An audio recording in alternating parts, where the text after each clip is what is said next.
చున ఈ పవిత్రమైన అమ్మవారి హారతి మీ కళ్ళకు కనిపించింది అంటే అది యాదృచ్ఛికం కాకపోవచ్చు. అమ్మవారు మిమ్మల్ని ఎంచుకున్నారేమో! అమ్మవారి అనుగ్రహం మీపై కలిగిందేమో!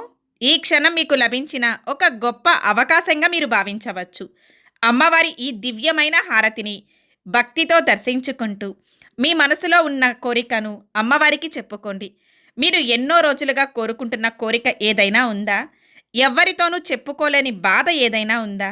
ఎంత ప్రయత్నించినా తీరని సమస్య ఏదైనా ఉందా?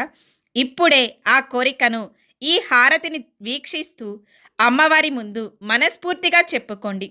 పిలిస్తే పలికే తల్లి, భక్తితో పిలిస్తే తన బిడ్డను కాపాడే తల్లి వారాహి అమ్మవారు.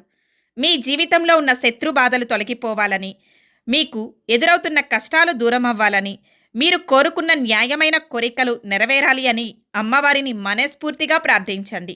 ఇప్పుడు